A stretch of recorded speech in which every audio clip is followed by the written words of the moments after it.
Good morning students. എല്ലാവർക്കും സുഖമല്ലേ? Yes. നിങ്ങൾ ആദ്യം തന്നെ ടീച്ചറൊരു ചോദ്യം ചോദിക്കാം.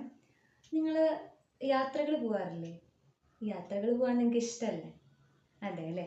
എവിടേക്കൊക്കെയാണ് നിങ്ങൾ യാത്ര പോകാറുള്ളത്? കാടുകൾ കാണാൻ പോകാറുണ്ട്. പിന്നെ മലകൾ കാണാൻ പോകാറുണ്ട്. പിന്നെ കടൽ കാണാൻ പോകാറുണ്ട് അല്ലേ? കടൽ കാണാൻ നിങ്ങൾക്ക് ഇഷ്ടമാണോ? ഇഷ്ടമാണ്.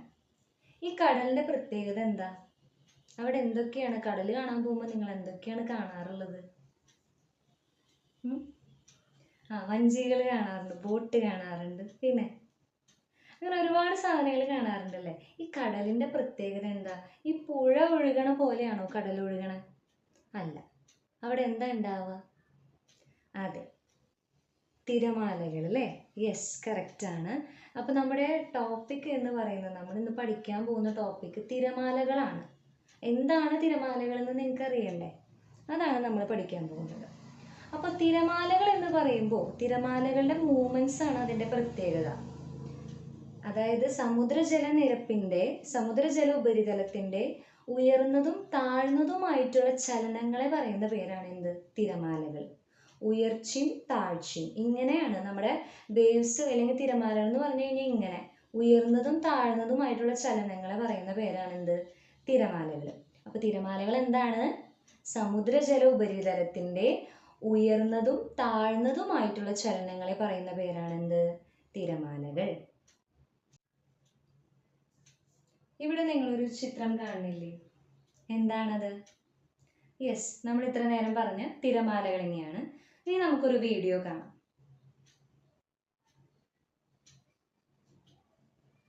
ഓക്കെ, അപ്പോൾ നമ്മൾ വീഡിയോ ഒക്കെ കണ്ടു. നമുക്ക് തിരമാലകൾ എന്താണ്, എങ്ങനെയാണ് തിരമാലയുടെ മൂവ്മെൻറ്റ്സ് എന്നൊക്കെ നമുക്ക് മനസ്സിലായി.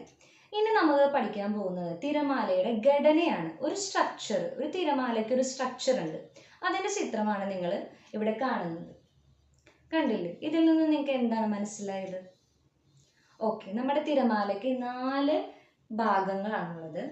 അതിൽ ഉയർന്ന ഭാഗത്തെ പറയുന്ന പേരാണ് എന്ത്? തിരാശിഖരം. താഴ്ന്ന ഭാഗമാണ് തിരാതടം. 2 തിരാശിഖരങ്ങൾ തമ്മിലുള്ള അകലത്തെ പറയുന്ന പേരാണ് എന്ത്? തിരാദൈർഘ്യം. ഇത് തമ്മിലുള്ള ഈ ഒരു ലംബ ദൂരം, അതായത് അടിയിൽ നിന്ന് മുകളിലേക്കുള്ള ഈ ഒരു ദൂരത്തെ പറയുന്നതാണ് തിര ഉന്നതി. അങ്ങനെ 4 ഭാഗങ്ങൾ ചേർന്നതാണ് നമ്മുടെ ഈ തിരമാലയുടെ സ്ട്രക്ചർ അല്ലെങ്കിൽ ഘടന എന്ന് പറയുന്നത്. നിങ്ങൾക്ക് മനസ്സിലായോ? 4 ഭാഗങ്ങളാണ് നമ്മുടെ തിരമാലയ്ക്കുള്ളത്. ഓക്കെ, അപ്പൊ നമ്മൾ തിരമാലകൾ എന്താന്ന് പഠിച്ചു, തിരമാലയുടെ ഘടന എന്തൊക്കെയാന്ന് പഠിച്ചു. ഇനി ഈ തിരമാലകൾ എങ്ങനെയുണ്ടാവണമെന്ന് നമ്മൾ പറഞ്ഞേ? കാറ്റുകൾ വഴിയാണ്. കാറ്റിന്റെ ഗതി അനുസരിച്ചാണ് നമ്മുടെ തിരമാല ഉണ്ടാവുക. നമുക്കറിയാലേ, പകൽ സമയത്ത് തിരമാലകൾ സാധാരണ നമ്മുടെ ഉയർന്നതും താഴ്ന്നതുമായിട്ടുള്ള ചലനങ്ങൾ ഉണ്ടാവുക. പക്ഷേ രാത്രി സമയത്ത് സാധാരണ തിരമാലയാണ് ഉണ്ടാവുക? അല്ലേ? എങ്ങനെയാ ഉണ്ടാവുക? തിരമാലയുടെ ശക്തി കൂടില്ലേ? എന്തുകൊണ്ടാണ്? കാരണം എന്താണ്? രാത്രി കാറ്റുകൾ ഉണ്ടാവും. കാറ്റിന്റെ ശക്തി കൂടുന്നതിനനുസരിച്ച് നമ്മുടെ തിരമാലയുടെ ശക്തിയും കൂടും. അത് ശക്തിയായിട്ട് കരയിലേക്ക് ആഞ്ഞടിക്കുന്നത് നമുക്ക് കാണാനായിട്ട് പറ്റും. അപ്പോൾ കാറ്റുകളാണ് തിരമാലയുടെ സ്പീഡിനെ നിയന്ത്രിക്കുന്നത്. നമുക്ക് മനസ്സിലായി തിരമാലകൾ എന്തൊക്കെയാണ്. അപ്പോൾ ഇനി ഈ ശക്തിയായിട്ട് ഈ തിരമാല നമ്മുടെ കരയിലേക്ക് ആഞ്ഞടിക്കുമ്പോൾ ഒരുപാട് നാശനഷ്ടങ്ങൾ ഉണ്ടാവും അല്ലേ? നമുക്കറിയാലോ, സുനാമി ഒക്കെ നിങ്ങൾ കേട്ടിട്ടില്ലേ? സുനാമി കേട്ടിട്ടുണ്ട്. അപ്പോൾ ഈ ശക്തിയായിട്ടുള്ള തിരമാലകളെ പ്രതിരോധിക്കാനായിട്ട് നമുക്ക് കുറച്ച് ചെറിയ പ്രതിരോധ മാർഗങ്ങളുണ്ട്. അവയുടെ പടമാണ് നമ്മൾ ഇവിടെ കാണുന്നത്. നിങ്ങൾ 4 ചിത്രങ്ങൾ കാണുന്നുണ്ട് അല്ലേ? എന്തൊക്കെയാണെന്ന് നിങ്ങൾക്കൊന്ന് പറയാൻ പറ്റുമോ? എന്താണ്? അതെ, നിങ്ങൾക്ക് മനസ്സിലാവുന്നുണ്ട്. ഫസ്റ്റത്തെ എന്താണ്? പാറകൾ നിക്ഷേപിക്കുക അല്ലേ? നമ്മുടെ കരയിൽ നമ്മൾ പല ബീച്ചസിലൊക്കെ നമ്മൾ ബീച്ച് കാണാൻ പോകുമ്പോൾ ഒക്കെ കണ്ടിട്ടുണ്ടാവും അവിടെ പാറകൾ നിക്ഷേപിച്ചത് അല്ലേ? കരിങ്കല്ലുകൾ നിക്ഷേപിച്ചത്, പാറകൾ. അത് നമുക്ക് തിരമാലയെ തടയാനായിട്ട് സാധിക്കും. പിന്നെന്താണ്? കണ്ടൽ കാടുകളാണ്. കണ്ടൽ വനങ്ങൾ വെച്ച് പിടിപ്പിക്കുമ്പോൾ നമുക്ക് ഈ ശക്തമായിട്ടുള്ള ഈ കടൽ വെള്ളത്തിനെ അല്ലെങ്കിൽ തിരമാലകളെ നമുക്ക് കുറച്ച് പ്രതിരോധിക്കാനായിട്ട് പറ്റും. പിന്നെന്താണ്? പുലിമുട്ടുകൾ. ഇത് നിങ്ങൾ കണ്ടിട്ടുണ്ടോ? പുലിമുട്ടുകൾ എന്നാണ് ഇങ്ങനെ പറയുക. അതായത് കോൺക്രീറ്റ് വെച്ചിട്ട് ഉണ്ടാക്കിയിട്ടുള്ളൊരു സംഭവമാണ് പുലിമുട്ട്. ഈ പുലിമുട്ട് നമ്മൾ ഈ കടലിൻ്റെ തീരത്ത് അല്ലെങ്കിൽ കരഭാഗത്ത് നമ്മൾ നിക്ഷേപിക്കും. അപ്പം നമുക്ക് പുലിമുട്ടുകൾ വെച്ച് കഴിഞ്ഞാൽ ഈ ശക്തിയായിട്ടുള്ള ഈ തിരമാലകൾ വന്ന് ആഞ്ഞടിക്കുമ്പോൾ അത് കരയിലേക്ക് എഫക്റ്റ് ചെയ്യാണ്ടിരിക്കാൻ വേണ്ടിയിട്ട് നമ്മൾ അവിടെ ഒരു തട പോലെ വെക്കുകയാണ്. പിന്നെന്താണ് ചെയ്യുന്നത്? പിന്നെയാണ് മണൽ ഭിത്തികൾ, അതായത് മണൽ ചാക്കുകൾ, മണൽ ഭിത്തികളൊക്കെ നിർമ്മിക്കുക. മണൽ നിറച്ചിട്ട് നമ്മൾ ചാക്കുകളിലാക്കിയിട്ട് ബണ്ടുകൾ പോലെയൊക്കെ കെട്ടിവെക്കുന്നതൊക്കെ നമ്മൾ ബീച്ചസിൽ കാണുന്നുണ്ട് അല്ലേ, കണ്ടിട്ടുണ്ട് അല്ലേ? നമ്മൾ കടലിൽ നിന്ന് തിരമാലകൾ അല്ലെങ്കിൽ കടൽ കാണാൻ പോകുമ്പോൾ ഇനി നോക്കുക ഇനി അതൊക്കെ ഉണ്ടോന്ന്. അപ്പൊ ഇതൊക്കെയാണ് ഈ 4 മാർഗങ്ങൾ. അതായത് പാറകൾ നിക്ഷേപിക്കുക, പിന്നെന്താണ് കണ്ടൽ വനങ്ങൾ വെച്ച് പിടിപ്പിക്കുക, പിന്നെന്താ പുലിമുട്ടുകൾ സ്ഥാപിക്കുക, മണൽ ഭിത്തികൾ നിർമ്മിക്കുക.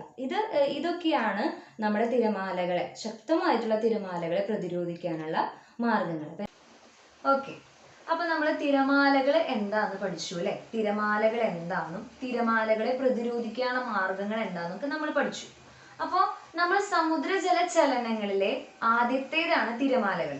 സമുദ്രജല ചലനങ്ങൾ 3 എണ്ണം ഉണ്ട്, അതിൽ ആദ്യത്തേതാണ് തിരമാലകൾ. ഇനി തിരമാലകൾ എന്താന്ന് എല്ലാവർക്കും മനസ്സിലായല്ലോ ഇല്ലേ? എല്ലാവർക്കും മനസ്സിലായി. ഇനി നമ്മൾ പഠിക്കാൻ പോകുന്നത് രണ്ടാമത്തെ സമുദ്രജല ചലനമാണ് എന്ത്? വേലികൾ. വേലികൾ എന്താ? വേലികൾ എന്ന് ആരെങ്കിലും കേട്ടിട്ടുണ്ടോ? വേലികൾ കേട്ടിട്ടുണ്ടോ? ആ വേലിയല്ല. വേലികൾ എന്ന് പറയുമ്പോൾ സമുദ്രജലത്തിൽ ഉണ്ടാവുന്നത് തന്നെയാണ്. നമ്മൾ പറഞ്ഞു സമുദ്രജലത്തിന്റെ ഉയർച്ചയും താഴ്ചയാണ് എന്ത്? തിരമാലകൾ എന്ന് പറഞ്ഞു അല്ലെ? ഇനി വേലികൾ എന്ന് പറഞ്ഞാൽ എന്താണ്? വേലികൾ എന്ന് പറഞ്ഞു കഴിഞ്ഞാൽ ഒരു നിശ്ചിത സമയപരിധിക്കുള്ളില് സമുദ്രജല നിരപ്പിന് ഉണ്ടാവുന്ന ഉയർച്ചയും താഴ്ചയും പറയുന്ന പേരാണ് എന്ത്? വേലികൾ. ഒരു നിശ്ചിത സമയപരിധി ഉണ്ട്, ആ സമയപരിധിക്കുള്ളില് സമുദ്രജലത്തിന് ഉണ്ടാവുന്ന ഉയർച്ചയും താഴ്ചയും പറയുന്ന പേരാണ് എന്ത്? വേലികൾ. എന്താണ്? വേലികൾ. ഈ വേലികൾ എന്ന് പറയുമ്പോൾ 2 തരമുണ്ട്, വേലിയേറ്റവും വേലിയിറക്കവും. എന്താണ്? വേലിയേറ്റവും വേലിയിറക്കവും. വേലിയേറ്റം എന്ന് പറഞ്ഞാൽ തന്നെ എന്താ? കയറ്റമാണ്. വേലിയേറ്റം, കയറ്റം. അപ്പൊ തന്നെ നമുക്ക് മനസ്സിലാക്കാം സമുദ്രജലത്തിന്റെ ഉയർച്ചേനെ പറയുന്ന പേരാണ് എന്ത്?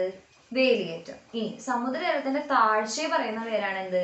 വേലിയിറക്കം. ഇതൊക്കെ നിങ്ങൾ പഠിച്ചിട്ടുണ്ടല്ലോ, മുന്നത്തെ ക്ലാസ്സിൽ പഠിച്ചിട്ടില്ലേ? ഉണ്ട് അല്ലേ?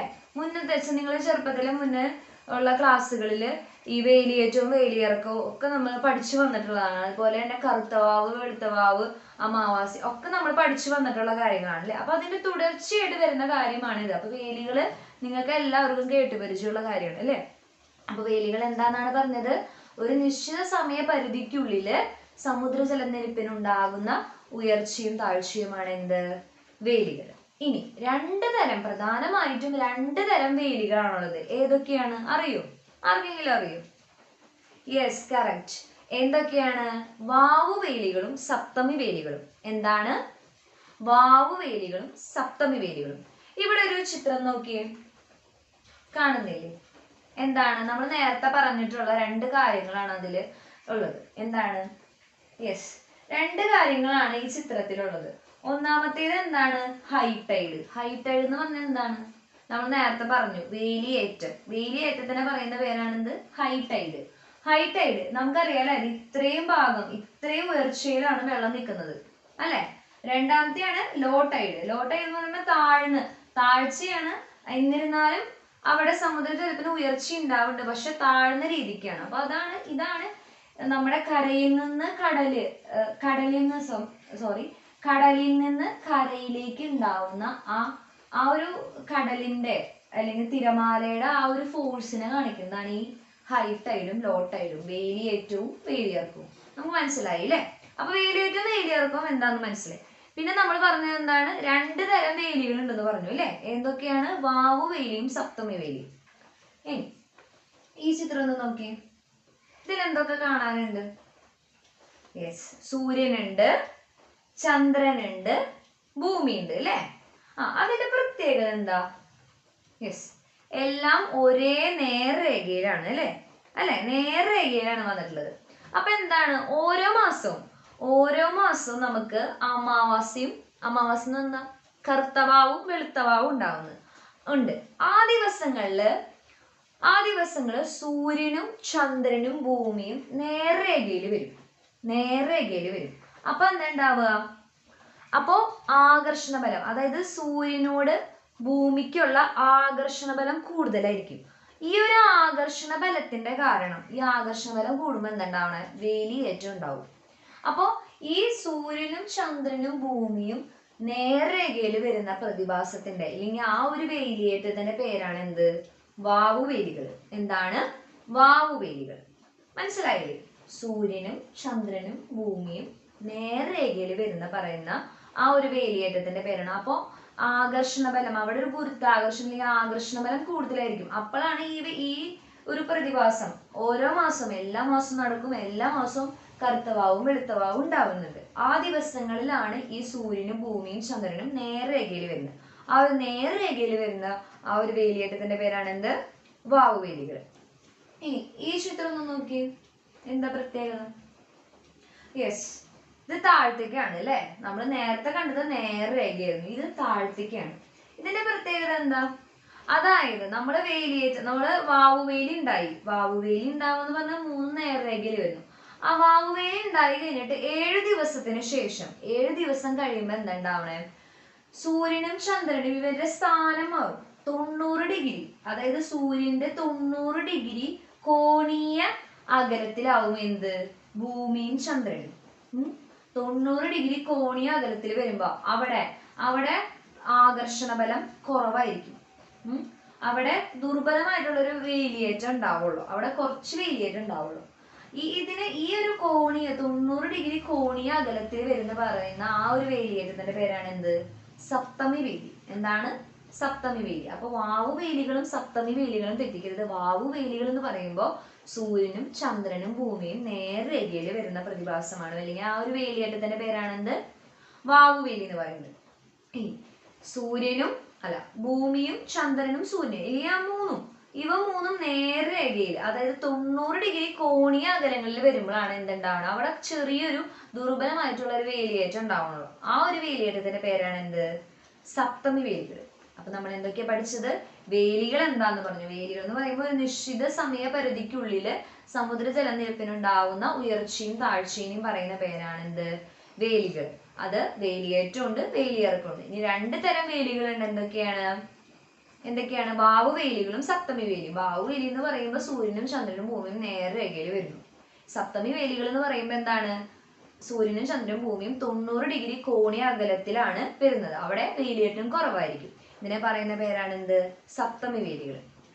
എല്ലാവർക്കും മനസ്സിലായി? അപ്പൊ നമ്മൾ സമുദ്രജല ചലനങ്ങളിലെ എന്താണ്? തിരമാലകളായിരുന്നു സമുദ്രജലചലനത്തിലെ ഒന്ന്. രണ്ടാമത്തെയാണ് വേലികൾ. അപ്പൊ വേലികൾ 2 തരമുണ്ട്. എന്താണ്? വാവുവേലികളും സപ്തമി വേലികളും. വാവുവേലികളും സപ്തമി വേലികളും. വേലികൾ എന്താന്ന് കണ്ടു, തിരമാലകൾ എന്താന്ന് കണ്ടു. ഇനി സമുദ്രജല ചലനങ്ങളിൽ വരുന്ന മറ്റൊരു ഭാഗമാണ് എന്ത്?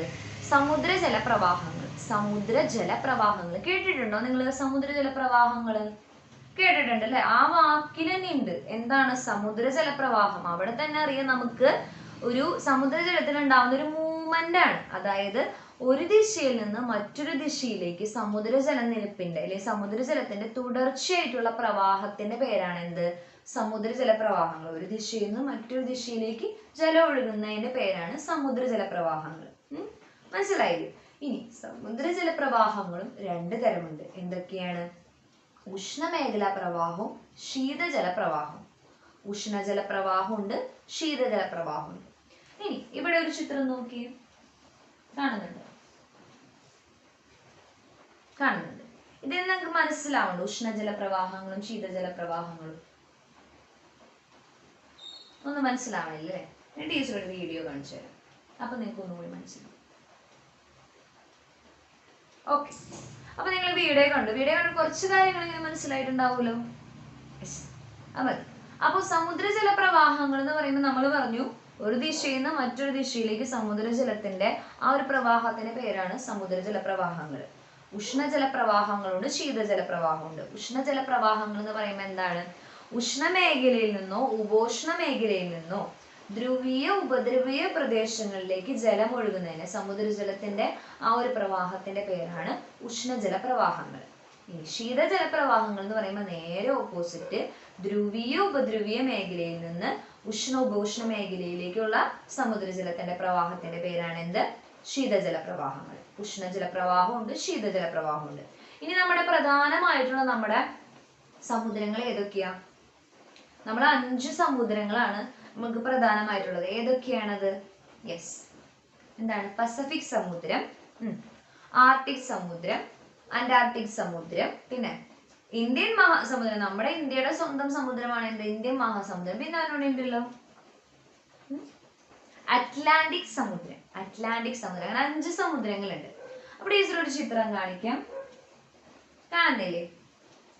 ഇത് പസഫിക് സമുദ്രത്തിന്റെ സമുദ്രജല പ്രവാഹം കാണിക്കുന്നതാണ് എന്ത്? ഈ ഒരു പിക്ചർ. ഇതിൽ കുറെ വരകളൊക്കെ കാണാം അല്ലെ? ഇതിൽ നേർരേഖ പോലെയുള്ള വരകളെ കാണിക്കുന്നതാണ് എന്ത്? ഉഷ്ണജല പ്രവാഹങ്ങൾ. ഇതിൽ ഡോട്ടഡ് ആയിട്ടുള്ള ലൈൻസ് ഇല്ലേ, ഇങ്ങനെ കുത്തു പോലെ ഉള്ളത്, അതാണ് ശീതജല പ്രവാഹങ്ങൾ കാണിക്കുന്നത്. ഇതിൽ നോക്കിയിട്ട് ഒന്ന് പറഞ്ഞേ, ഉഷ്ണജല പ്രവാഹങ്ങൾക്ക് ഒരു ഉദാഹരണം പറഞ്ഞേ. എന്താണ്? യെസ്, ഉത്തര മധ്യരേഖ പ്രവാഹം അല്ലെ? ഉത്തര മധ്യരേഖ പ്രവാഹം ഉഷ്ണജല പ്രവാഹങ്ങൾക്ക് ഉദാഹരണം. അതൊരു സെന്റർ പോർഷൻ ആയിട്ടാണ് വരുന്നത് അല്ലെ? ഇനി ശീതജല പ്രവാഹങ്ങൾക്ക് ഡോട്ടഡ് ലൈൻസ് ഒന്ന് നോക്കി. യെസ്, കാലിഫോർണിയ പ്രവാഹം, അതൊരു ഉദാഹരണമാണ് അല്ലെ? അപ്പൊ ഉഷ്ണജല പ്രവാഹങ്ങളും ശീതജല, അപ്പൊ ഇങ്ങനെ ഒരു പിക്ചർ തന്നിട്ട് നമ്മളോട് ഉഷ്ണജല പ്രവാഹങ്ങളും ശീതജല പ്രവാഹങ്ങളും ഏതൊക്കെയാണെന്ന് കണ്ടുപിടിക്കാൻ പറഞ്ഞാൽ നമുക്ക് മനസ്സിലാവണം, നമുക്കത് കണ്ടുപിടിക്കാൻ പറ്റണം. ഓക്കെ, അപ്പൊ ഇതാണ് പസഫിക് സമുദ്രത്തിന്റെ ഉഷ്ണജല പ്രവാഹങ്ങളും ശീതജല പ്രവാഹങ്ങളും ഇതൊക്കെയാണ്. ഇനി അടുത്തൊരു പിക്ചർ നോക്കി, ഇതേതാണ്? ഇത് അറ്റ്ലാന്റിക് സമുദ്രത്തിന്റെ ജലപ്രവാഹങ്ങളാണ് കാണിക്കുന്നത്. ഇതിലുണ്ട് ഉത്തര ജലപ്രവാഹം, ഉഷ്ണജലപ്രവാഹം, ശീതജലപ്രവാഹം ഇതിലുണ്ട്. ഇതിന് നമുക്ക് കണ്ടുപിടിക്കാൻ പറ്റുമല്ലോ. ഇത് കണ്ടുപിടിച്ചിട്ട് നാളെ ഒന്ന് എഴുതി കൊണ്ടുവരണം കേട്ടോ. ഇതില് ഏതാണ്? അറ്റ്ലാന്റിക് സമുദ്രത്തില് ഉഷ്ണജല പ്രവാഹവും ശീതജല പ്രവാഹങ്ങളും ഏതൊക്കെയാണെന്ന് കണ്ടുപിടിച്ചിട്ട് വരിക. അത് ഒരു ഹോംവർക്കാണ്, വീട്ടിൽ നിന്ന് എഴുതി വരിക. 2 കോളായിട്ട് തിരിക്കുക. അപ്പൊ എല്ലാവരും നോട്ട് പുസ്തകം എടുത്തോളൂ. പുസ്തകത്തില് ഏതാണ്? ജലപ്രവാഹങ്ങൾ, സമുദ്ര ജലപ്രവാഹങ്ങൾ എന്ന് ഹെഡിങ് കൊടുത്തു. പസഫിക് സമുദ്രത്തിലെ ജലപ്രവാഹങ്ങൾ എന്ന് പറഞ്ഞ ഹെഡിങ് കൊടുക്കുക, വരയ്ക്കുക. എന്നിട്ട് എന്താണ് എഴുതണ്ടേ? 2 കോളമായിട്ട് തിരിക്കുക. എന്താണ്? ഉഷ്ണജല പ്രവാഹങ്ങളും ശീതജല പ്രവാഹങ്ങളും. ആ പിക്ചറിൽ നോക്കിയിട്ട്, നിങ്ങളുടെ ടെക്സ്റ്റ് ബുക്കിൽ ആ പിക്ചർ ഉണ്ട്, അത് നോക്കിയിട്ട് എന്താണ് ഉഷ്ണജല പ്രവാഹങ്ങൾ, ഏതാണ് ശീതജല പ്രവാഹങ്ങൾ, ഏതൊക്കെയാണ് വരുന്നത് എന്നുള്ളത് എഴുതി കൊണ്ടുവരാം. ഓക്കെ, ഇനി അടുത്തൊരു പിക്ചർ കാണാം. ഇത് നമ്മുടെ സ്വന്തം ഇന്ത്യൻ മഹാസമുദ്രത്തിലെ സമുദ്ര ജലപ്രവാഹങ്ങൾ കാണിക്കുന്നതാണ്. ഇന്ത്യൻ മഹാസമുദ്രത്തിന്റെ ജലപ്രവാഹങ്ങളാണ്. ഇതിലുമുണ്ട് ഉഷ്ണജല പ്രവാഹങ്ങളും ശീതജല പ്രവാഹങ്ങളും. നിങ്ങൾക്ക് മനസ്സിലാക്കാൻ പറ്റുന്നുണ്ടോ? എന്താണ് നമ്മൾ ഒരു ക്ലൂ പറഞ്ഞത്? എന്താണ്? നേർരേഖയിലുള്ളതാണ് എന്ത്? ഉഷ്ണജല പ്രവാഹവും പിന്നെ ഡോട്ടഡ് ആയിട്ടുള്ള ലൈൻസ് ആണ് എന്ത്? ശീതജല പ്രവാഹം അല്ലെ? അപ്പൊ ഇതിനൊരു ഉദാഹരണം പറയാം, ദക്ഷിണ മധ്യരേഖ പ്രവാഹം അല്ലെ? അത് ഉഷ്ണജല പ്രവാഹങ്ങൾക്ക് ഒരു ഉദാഹരണമാണ്. അതുപോലെ തന്നെ നിങ്ങൾ ശീതജല പ്രവാഹങ്ങളും അതിൽ നിന്ന് കണ്ടുപിടിക്കണം. ഇങ്ങനെയായിരിക്കും ക്വസ്റ്റ്യൻ വരിക.